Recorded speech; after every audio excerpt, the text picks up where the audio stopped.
Hello everyone, welcome back to our YouTube channel. तो आज की इस क्लास में हिस्ट्री मॉडल सीरीज का मॉडल सेट 3 लेके आया हूँ। जी हाँ, इससे पहले मैंने आपको इस सीरीज में 2 मॉडल सेट कंप्लीट करा दिया है। अगर आपने नहीं देखा तो आप लोग चैनल के प्लेलिस्ट में आगे देख लीजिएगा, मैंने अपलोड कर दिया। जी हाँ, तो आज की इस क्लास में हम लोग मॉडल सेट 3 को कंप्लीट करेंगे। जैसा कि मैंने आपको बताया था कि मैं आपको इस मॉडल सीरीज में जितने भी क्वेश्चन कंप्लीट कराऊंगा, ये सारे क्वेश्चन आपको बोर्ड एग्जाम में बिल्कुल देखने को मिलेगा। जी हाँ, तो आपको क्लास को शुरू से लेकर आखिर तक देखना है, और क्लास अच्छी लगे तो आपको लाइक कर देना, अपने दोस्तों में आपको शेयर कर देना। जी हाँ, और जितने भी स्टूडेंट इस चैनल पर नए आ रहे हैं, चैनल को सब्सक्राइब करके बेल आइकन को प्रेस कर लेना है, ताकि जितने भी इंपॉर्टेंट क्लास हो सबका नोटिफिकेशन आपको टाइम पे मिल सके और आप टाइम पे क्लास को अटेंड कर सके। जी हाँ, तो हम लोग यहाँ पे क्वेश्चन की ओर चलते हैं, और आप लोगों को आंसर पता होगा तो आप लोग साथ साथ में जरूर अपना आंसर कमेंट बॉक्स में बताइएगा कौन सा ऑप्शन करेक्ट हुआ।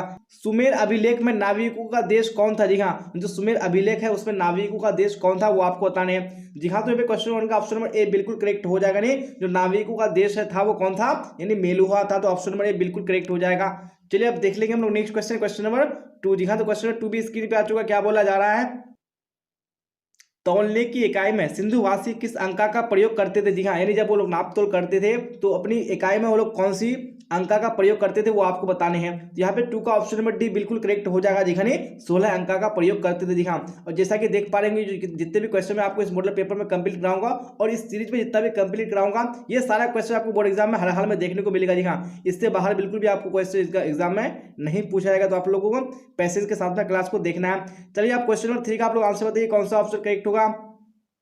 चनहुद्रो उत्पादन केंद्र था। जी हाँ, जो चनहुद्रो था वो किसका उत्पादन केंद्र था वो आपको बताने हैं, मुहर का, मनका का, या वस्त्र का, या मूर्ति का। जी हाँ, तो 3 का ऑप्शन नंबर बी बिल्कुल करेक्ट हो जाएगा। नहीं, जो चनहुद्रो था वो मनका बनाने का क्या था, उत्पादन केंद्र था। चलिए अब देख लेंगे हम लोग नेक्स्ट क्वेश्चन, क्वेश्चन नंबर 4। जी हाँ, तो क्वेश्चन नंबर 4 भी स्क्रीन पे आ चुका। क्या बोला जा रहा है? अशोक का शासन काल था। जी हाँ, यानी अशोक ने कब से कब तक शासन किया था वो आपको बताने हैं। तो यहाँ पे 4 का ऑप्शन नंबर बी बिल्कुल करेक्ट हो जाएगा। जी हाँ, 269 ईसा पूर्व से 232 ईसा पूर्व बिल्कुल करेक्ट हो जाएगा। चलिए अब देख लेंगे हम लोग नेक्स्ट क्वेश्चन, क्वेश्चन नंबर 5। जी हाँ, तो क्वेश्चन 5 भी स्क्रीन पे आ चुका। क्या बोला जा रहा है?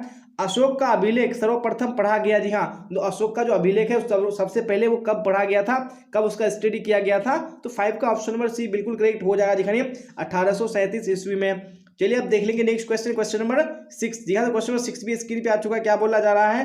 मुद्रा राक्षस का लेखक कौन था? जी हाँ, जो मुद्रा राक्षस है इसका राइटर कौन था वो आपको बताने हैं। तो 6 का ऑप्शन नंबर डी बिल्कुल करेक्ट हो जाएगा। जी हाँ, विशाखा दत्त हो जाएगा। चलिए अब देख लेंगे हम लोग नेक्स्ट क्वेश्चन, क्वेश्चन नंबर 7। जी हाँ, तो क्वेश्चन नंबर 7 भी स्क्रीन पे आ चुका है। बोला जा रहा है अंग जनपद की राजधानी कहाँ थी? जी हाँ, जो अंग जनपद है इसकी राजधानी कहाँ थी वो आपको बताने हैं। तो यहाँ पे 7 का ऑप्शन नंबर सी बिल्कुल करेक्ट हो जाएगा। जी हाँ, क्या हो जाएगा? चंपा हो जाएगा। चलिए अब देख लेंगे हम लोग नेक्स्ट क्वेश्चन, क्वेश्चन नंबर 8। जी हाँ, तो क्वेश्चन नंबर 8 भी स्क्रीन पे आ चुका है। तो आप लोग कमेंट बॉक्स में आंसर बताने में कोशिश कीजिए। द्विज के अंतर्गत कौन कौन है? जी हाँ, द्विज जो है उसके अंतर्गत कौन कौन है वो आपको बताने हैं। जी हाँ, तो 8 का ऑप्शन नंबर बी बिल्कुल करेक्ट हो जाएगा। जी हाँ, प्रथम 3 वर्ग। जी हाँ, जो प्रथम 3 वर्ग है वो किसके अंतर्गत है? वो द्विज के अंतर्गत है। जी हाँ, जैसा कि आप सबको बताया है कि जो वर्ण है वो कितने प्रकार के हैं, वो 4 प्रकार के हैं। जी हाँ, तो प्रथम जो 3 वर्ग है वो द्विज के अंतर्गत आते हैं। चलिए अब देख लेंगे हम लोग नेक्स्ट क्वेश्चन, क्वेश्चन नंबर 9। जी हाँ, तो क्वेश्चन नंबर 9 पे स्क्रीन पे आ चुका है। क्या बोला जा रहा है? पुरुष सूक्त का उल्लेख किस ग्रंथ में है? जी हाँ, जो पुरुष सूक्त है उसका उल्लेख, उसका वर्णन कौन से ग्रंथ में है वो आपको बताने हैं। तो यहाँ पे 9 का ऑप्शन नंबर डी बिल्कुल करेक्ट हो जाएगा। जी हाँ, ऋग्वेद में है। और मैं आपको बता दूं कि जो ऋग्वेद है सबसे पुराना ग्रंथ है। जी हाँ, ये भी क्वेश्चन आपको बोर्ड एग्जाम में बहुत बार पूछा गया है कि सबसे पुराना ग्रंथ कौन सा है हमारा, तो यहाँ पे आपको ऋग्वेद पे टिक लगाने हैं। चलिए अब देख लेंगे हम लोग नेक्स्ट क्वेश्चन, क्वेश्चन नंबर 10। जी हाँ, तो क्वेश्चन नंबर 10 भी स्क्रीन पे आ चुका। क्या बोला जा रहा है? समुद्रगुप्त किस वंश का शासक था? जी हाँ, यानी जो समुद्रगुप्त है वो कौन से वंश का राजा था, बादशाह था? तो यहाँ पे 10 का ऑप्शन नंबर बी बिल्कुल करेक्ट हो जाएगा। जी हाँ, समुद्रगुप्त। याद है आपको, गुप्त यानी गुप्त से आपको गुप्त वंश याद रखने हैं। चलिए अब देख लेंगे हम लोग नेक्स्ट क्वेश्चन, क्वेश्चन नंबर 11। जी हाँ, तो क्वेश्चन 11 भी स्क्रीन पे आ चुका है। क्या बोला जा रहा है? शास्त्रों के अनुसार राज्य करने का अधिकार था। जी हाँ, जो शास्त्रों के अनुसार जो राज्य करने का अधिकार था, यानी राजा बनने का जो अधिकार था वो किसको था? तो यहाँ पे 11 का ऑप्शन नंबर ए बिल्कुल करेक्ट हो जाएगा। जी हाँ, क्षत्रियो को था। जी हाँ, जैसा कि मैंने आपको बताया था कि जो वर्ण थे वो 4 प्रकार के थे। तो सबसे पहले आते थे हमारे कौन? क्षत्रिय आते थे, जो क्या करते थे? राजपाट का काम करते थे। उसके बाद ब्राह्मण जो कि पूजा पाठ का काम करते थे। उसके यहाँ पे आते थे हमारा वैश्य, उसके बाद शूद्र था। जी हाँ, आप देख लेंगे नेक्स्ट क्वेश्चन, क्वेश्चन नंबर 12। तो और आप लोग साथ साथ में अपना आंसर बताना मत भूलिएगा। तो 12 का आंसर बताइए कौन सा करेक्ट होगा। कार्ले के चैत्य का किससे निर्माण करवाया। जी हाँ, जो कार्ले का चैत्य है उसका जो निर्माण करवाया वो किससे करवाया वो आपको बताने हैं। तो यहाँ पे 12 का ऑप्शन नंबर बी बिल्कुल करेक्ट हो जाएगा। जी पहाड़ी चट्टानों से इसका निर्माण करवाया गया है, किसका, कार्ले के चैत्य का। चलिए अब देख लेंगे नेक्स्ट क्वेश्चन, क्वेश्चन नंबर 13। जी हाँ, तो स्क्रीन पे आ चुका है क्वेश्चन। बौद्धों के लिए सबसे पवित्र स्थल है। जी हाँ, यानी जो बौद्ध धर्म को मानने वाले हैं उनके लिए सबसे पवित्र पाक स्थल कौन सा है। तो यहाँ पे 13 का ऑप्शन नंबर ए बिल्कुल करेक्ट हो जाएगा। दिखाने स्तूप हो जाएगा। चलिए अब देख लेंगे हम लोग नेक्स्ट क्वेश्चन, क्वेश्चन नंबर 14। जी हाँ, तो क्वेश्चन नंबर 14 स्क्रीन पे आ चुका है। क्या बोला जा रहा है, रज्मनामा के नाम से किस ग्रंथ का फारसी अनुवाद किया गया। जी हाँ, यानी कौन सा ग्रंथ है जिसका फारसी अनुवाद किया गया और उसका नाम रज्मनामा रखा गया। तो यहाँ पे 14 का ऑप्शन नंबर बी बिल्कुल करेक्ट हो जाएगा। दिखानी जो महाभारत है उसका फारसी अनुवाद क्या कहलाता है, रज्मनामा कहलाता है। तो ऑप्शन नंबर बी बिल्कुल करेक्ट हो जाएगा। चलिए अब देख लेंगे हम लोग यहाँ पे नेक्स्ट क्वेश्चन, क्वेश्चन नंबर 15। क्या बोला जा रहा है, गुलबदन बेगम ने किसके आग्रह पर हुमायूं नामा लिखा। जी हाँ, यानी जो गुलबदन बेगम है ये कौन थी, ये हुमायूं की बहन थी। जी हाँ, उन्होंने ही हुमायूं नामा को लिखा था। तो ये किसके कहने पर, किसके आग्रह पर लिखा था। तो यहाँ पे 15 का ऑप्शन नंबर ए बिल्कुल करेक्ट हो जाएगा। दिखानी अकबर के कहने पर, क्योंकि हुमायूं का बेटा कौन था, अकबर था। तो उन्होंने अपने बाप की जो यानी आत्मकथा है हुमायूं नामा, वो अपनी यानी फूफी कौन, गुलबदन बेगम से आग्रह करके लिखवाया था। चलिए अब देख लेंगे हम लोग नेक्स्ट क्वेश्चन, क्वेश्चन नंबर 16। जी हाँ, तो क्वेश्चन नंबर 16 भी स्क्रीन पे आ चुका है। क्या बोला जा रहा है, विजयनगर राज्य की स्थापना कब हुई। जी हाँ, जो विजयनगर साम्राज्य है उसकी स्थापना कब हुई आपको बताने हैं। तो 16 में ऑप्शन नंबर बी बिल्कुल करेक्ट हो जाएगा। दिखाने 1336 ईस्वी में, जैसा कि आप सबको बताइए। और इसके संस्थापक कौन थे, हरिहर और बुक्का दोनों भाई से थे। चलिए अब देख लेंगे यहाँ पे नेक्स्ट क्वेश्चन, क्वेश्चन नंबर 17। जी हाँ, तो स्क्रीन पे आ चुका है क्वेश्चन। क्या बोला जा रहा है, विजयनगर का महानतम शासक कौन था। जी हाँ, यानी जो विजयनगर है उसका महानतम सबसे महान शासक कौन था वो आपको बताने हैं। यहाँ पे राइट आंसर आपका ऑप्शन नंबर बी बिल्कुल करेक्ट हो जाएगा। दिखाने कृष्णदेव राय। जी हाँ, ये काफी क्या था, महान शासक था विजयनगर साम्राज्य का। चलिए अब देख लीजिए हम लोग नेक्स्ट क्वेश्चन, क्वेश्चन नंबर 18। जी हाँ, तो क्वेश्चन नंबर 18 स्क्रीन पे आ चुका है। क्या बोला जा रहा है, अबुल फजल कृत आईने अकबरी में किस शासक का वर्णन है। जी हाँ, अबुल फजल कृत मतलब नहीं, अबुल फजल द्वारा लिखी गई जो आईने अकबरी है उसमें कौन से बादशाह, कौन से शासक का वर्णन किया गया है वो आपको बताना है। यहाँ पे आईने अकबरी तो आपको याद रखना है कि उसमें अकबर का वर्णन किया गया है। तो ऑप्शन नंबर बी बिल्कुल करेक्ट हो जाएगा। चलिए अब देख लेंगे हम लोग नेक्स्ट क्वेश्चन, क्वेश्चन नंबर 19। जी हाँ, और आप लोग इसी तरह साथ साथ में क्लास के लास्ट तक बने रहिएगा। और क्लास अच्छी लग रही है आपको तो लाइक कर देना और अपने दोस्तों में आपको शेयर भी कर देना है। अकबरनामा एवं आईने अकबरी के अनुवादक कौन थे। जी हाँ, यानी जो अकबरनामा है और आईने अकबरी में, जी हाँ, यानी जो अकबरनामा है, अकबरनामा का जो तीसरा पार्ट है वो उसी को बोलते हैं हम लोग आईने अकबरी। जी हाँ, तो आईने अकबरी क्या है, ये अकबरनामा का ही क्या है, तीसरा पार्ट है। तो इसके अनुवादक, इसके ट्रांसलेटर कौन थे वो आपको बताने हैं। यहाँ पे 19 का ऑप्शन नंबर डी बिल्कुल करेक्ट हो जाएगा। दिखाने इनमें से सभी हो जाएगा। यानी इसका अनुवादक यानी वेबडिन भी है, उसका जेरेंट भी है और ब्लॉकमैन भी है, जो तीनों बिल्कुल करेक्ट हो जाएगा। चलिए अब देख लीजिए हम लोग नेक्स्ट क्वेश्चन, क्वेश्चन नंबर 20।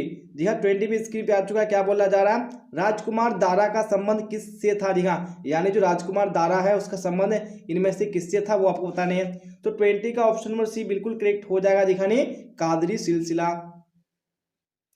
चलिए अब देख लेंगे यहाँ पे नेक्स्ट क्वेश्चन, क्वेश्चन नंबर 21। जी हाँ, और 21 में क्या बोला जा रहा है, आप लोग राइट आंसर बताइए कौन सा करेक्ट होगा। सूफी मत की फिरदौसी शाखा निम्न में से कहाँ सबसे अधिक पनपी। जी हाँ, यानी जो सूफी मत का जो फिरदौसी शाखा है ये सबसे अधिक कहाँ पे पनपी वो आपको बताने हैं। तो 21 का ऑप्शन नंबर डी बिल्कुल करेक्ट हो जाएगा। दिखाने क्या हो जाएगा, बिहार हो जाएगा। चलिए अब देख लेंगे हम लोग नेक्स्ट क्वेश्चन, क्वेश्चन नंबर 22। जी हाँ, तो 22 भी स्क्रीन पे आ चुका है। क्या बोला जा रहा है, इब्न बतूता किस देश का यात्री था। जी हाँ, जैसा कि जो इब्न बतूता ये क्या था, यात्री था। जी हाँ, तो ये कौन से देश का था वो आपको बताना है। तो यहाँ पे ऑप्शन नंबर ए बिल्कुल करेक्ट हो जाएगा। नहीं, ये मोरक्को का निवासी था।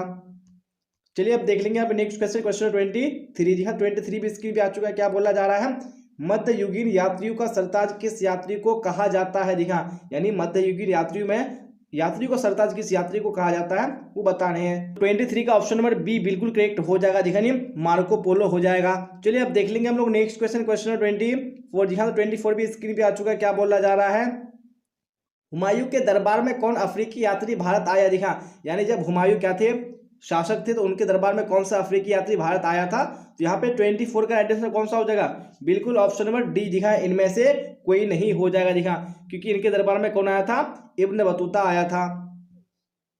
चलिए अब देख लेंगे हम लोग नेक्स्ट क्वेश्चन, क्वेश्चन 25। जी हाँ, तो 25 भी स्क्रीन पे आ चुका है। क्या बोला जा रहा है, तुजुक ए जहांगीरी की रचना किसने की। जी हाँ, जो तुजुक ए जहांगीरी है इसकी रचना किसने की थी। तो यहाँ पे 25 का ऑप्शन नंबर सी बिल्कुल करेक्ट हो जाएगा। जी जहांगीर ने स्वयं इसकी रचना की थी, यानी इसको लिखा था। चलिए अब देख लेंगे नेक्स्ट क्वेश्चन, क्वेश्चन 26। जी हाँ, तो 26 भी स्क्रीन पे आ चुका है। क्या बोला जा रहा है, अकबर का वजीर था। जी हाँ, तो इनमें से कौन अकबर का वजीर था वो बताने हैं। तो 26 का ऑप्शन नंबर ए बिल्कुल करेक्ट हो जाएगा। जी हाँ, बैरम खां। और मैं आपको बता दूं कि जो यहाँ पे बैरम खां था वो क्या था, वजीर था। और यहाँ पे जो टोडरमल है ये कौन था, ये वित्त मंत्री था। तो आपको एग्जाम में ये भी क्वेश्चन पूछा जाता है कि अकबर का वित्त मंत्री कौन था। यहाँ पे ऑप्शन नंबर सी बिल्कुल करेक्ट हो जाएगा, नहीं टोडरमल या राजा टोडरमल। जी हाँ, आप देख लेंगे हम लोग नेक्स्ट क्वेश्चन, क्वेश्चन 27। जी हाँ, तो 27 भी स्क्रीन पे आ चुका है। क्या बोला जा रहा है, कॉर्नवालिस कोड बना। जी हाँ, जो कॉर्नवालिस कोड है वो कब बना वो आपको बताने हैं। तो 27 में ऑप्शन नंबर बी बिल्कुल करेक्ट हो जाएगा। जी 1793 ईस्वी में। चलिए अब देख लेंगे यहाँ पे क्वेश्चन नंबर 28। क्या बोला जाए 28 में, चलिए राइट आंसर बताइए आप लोग। जमींदारी प्रथा भारत के किस राज्य में लागू हुआ। जी हाँ, तो भारत का वो कौन सा राज्य है जहाँ पे जमींदारी प्रथा लागू हुआ था। तो 28 का ऑप्शन नंबर ए बिल्कुल करेक्ट हो जाएगा। जी बंगाल हो जाएगा। चलिए अब क्वेश्चन 29 को देख लीजिए। क्या बोला जा रहा है, 1857 के विद्रोह के समय भारत का गवर्नर जनरल कौन था। जी हाँ, यानी जब 1857 में विद्रोह हुआ था तो उसमें भारत का कौन गवर्नर जनरल था। जब 29 का ऑप्शन नंबर बी बिल्कुल करेक्ट हो जाएगा। जी कैनिंग हो जाएगा। चलिए अब देख लेंगे हम लोग नेक्स्ट क्वेश्चन, क्वेश्चन नंबर 29 हो चुका है। आप 30 को देखेंगे और अभी आपको क्लास तक बने रहना है। क्वेश्चन 30 में देखिए क्या बोला जा रहा है, कैनिंग से ठीक पहले भारत का गवर्नर जनरल कौन था। जी हाँ, यानी जब कैनिंग गवर्नर जनरल बना तो इससे पहले गवर्नर जनरल कौन था वो बताने हैं। तो 30 का right answer option number B बिल्कुल करेक्ट हो जाएगा। जी जो डलहौजी था वो कैनिंग से पहले क्या था वो गवर्नर जनरल था। चलिए अब देख लेंगे हम लोग नेक्स्ट क्वेश्चन, क्वेश्चन 31। जी हाँ, 31 भी स्क्रीन पे आ चुका है। क्या बोला जा रहा है, प्लासी की लड़ाई किसके किसके बीच में हुई थी। जी हाँ, तो आप सबको बताइए कि जो प्लासी की लड़ाई हुई थी वो 1757 ईस्वी में हुई थी। जी हाँ, तो ये किसके किसके बीच में हुई थी वो आपको बताने हैं। तो 31 का ऑप्शन नंबर ए बिल्कुल करेक्ट हो जाएगा। जी क्लाइव और सिराजुद्दौला के बीच में हुई थी। तो ऑप्शन नंबर ए बिल्कुल करेक्ट हो जाएगा। चलिए अब देख लेंगे हम लोग नेक्स्ट क्वेश्चन, क्वेश्चन 32। जी हाँ, तो 32 भी स्क्रीन पे आ चुका है। क्या बोला जा रहा है, बंगाल का सर्वप्रथम गवर्नर जनरल कौन बना। जी हाँ, जो बंगाल है उसका सबसे पहले गवर्नर जनरल कौन बना था। तो 32 का ऑप्शन नंबर ए बिल्कुल करेक्ट हो जाएगा। जी क्लाइव हो जाएगा, यानी लॉर्ड क्लाइव हो जाएगा। चलिए अब देख लेंगे नेक्स्ट क्वेश्चन, क्वेश्चन 33। जी हाँ, 33 स्क्रीन पे आ चुका। क्या बोला जा रहा है, सिराजुद्दौला के बाद बंगाल का नवाब कौन बना। जी हाँ, जब सिराजुद्दौला को यानी क्लाइव ने हरा दिया तो उसके बाद बंगाल का नवाब कौन बना। तो 33 का ऑप्शन नंबर बी बिल्कुल करेक्ट हो जाएगा। जी मीर जाफर। चलिए अब देख लेंगे हम लोग नेक्स्ट क्वेश्चन, क्वेश्चन 34। जी हाँ, तो 33 हम लोगों ने कवर कर लिया। आप 34 को देख लेते हैं। क्या बोला जा रहा है, गेटवे ऑफ इंडिया का निर्माण कब हुआ था। जी हाँ, जो गेटवे ऑफ इंडिया है जो कि मुंबई में है, तो इसका निर्माण कब हुआ था। तो यहाँ पे 34 का ऑप्शन नंबर ए बिल्कुल करेक्ट हो जाएगा। जी 1911 ईस्वी में। और अगर आपको इंडिया गेट देगा जो कि दिल्ली में है तो उसका जो निर्माण हुआ था वो 1931 ईस्वी में हुआ था। तो ये भी आपको पॉइंट याद रखने हैं। चलिए अब देख लेंगे हम लोग नेक्स्ट क्वेश्चन, क्वेश्चन 35। क्या बोला जाए 35 में, गांधी जी ने अहमदाबाद से दांडी की यात्रा किस लिए किया था। जी हाँ, उन्होंने यात्रा किया था अहमदाबाद से दांडी तक। ये किस लिए किया था। यहाँ पे 35 का ऑप्शन नंबर बी बिल्कुल करेक्ट हो जाएगा। जी नमक कानून को तोड़ने के लिए। चलिए अब देख लेंगे हम लोग नेक्स्ट क्वेश्चन, क्वेश्चन 36। जी हाँ, 36 भी स्क्रीन पे आ चुका है। क्या बोला जा रहा है, गांधी इरविन समझौता कब हुआ था। जी हाँ, जिसको हम लोग क्या बोलते हैं, गांधी इरविन पैक्ट। जी हाँ, ये क्वेश्चन एग्जाम में बहुत बार पूछा जा चुका है, तो आपको इसका आंसर हर हाल में पता होना चाहिए। तो 36 का right answer option number B बिल्कुल करेक्ट हो जाएगा। जी 1931 ईस्वी में। चलिए अब देख लेंगे अपने नेक्स्ट क्वेश्चन, क्वेश्चन 37। क्या बोला जा रहा है क्वेश्चन 37 में, दूसरा गोलमेज सम्मेलन कब हुआ था। जी हाँ, दूसरा गोलमेज सम्मेलन है वो कब हुआ था। तो 37 का ऑप्शन नंबर बी बिल्कुल करेक्ट हो जाएगा, यानी 1931 ईस्वी में। अगर आपको पहला गोलमेज सम्मेलन पूछेगा तो वो ऑप्शन नंबर ए यानी 1930 बिल्कुल करेक्ट हो जाएगा। दूसरा 1931 हो जाएगा। चलिए अब देख लेंगे हम लोग नेक्स्ट क्वेश्चन, क्वेश्चन 38। जी हाँ, 38 भी स्क्रीन पे आ चुका है। क्या बोला जा रहा है, मारो फिरंगी को का नारा किसने दिया। जी हाँ, ये जो नारा है मारो फिरंगी को, ये किसने दिया था। तो 38 का ऑप्शन नंबर बी बिल्कुल करेक्ट हो जाएगा। जी मंगल पांडे, शहीद मंगल पांडे हो जाएगा। चलिए अब देख लेंगे हम लोग नेक्स्ट क्वेश्चन, क्वेश्चन 39। क्या बोला जा रहा है, भारत कब स्वतंत्र हुआ। जी हाँ, ये सबको पता है कि भारत कब आजाद हुआ। यहाँ पे ऑप्शन नंबर ए बिल्कुल करेक्ट हो जाएगा, 1947 ईस्वी में। चलिए अब देख लेंगे यहाँ पे नेक्स्ट क्वेश्चन, क्वेश्चन 40। हाँ, आखिरी क्वेश्चन है आज के इस क्लास का। क्या बोला जा रहा है, स्वतंत्र भारत का अंतिम गवर्नर जनरल कौन था? जी हाँ, यहाँ पे क्या बोला है, स्वतंत्र यानी भारत आज़ादी के बाद जो उसका अंतिम गवर्नर जनरल बना था वो कौन बना था? तो 40 का ऑप्शन नंबर सी बिल्कुल करेक्ट हो जाएगा। जी हाँ, सिराज यानी चक्रवर्ती राजगोपालाचारी हो जाएगा। जी हाँ, तो इसी क्वेश्चन के साथ आज की क्लास एंड होता है।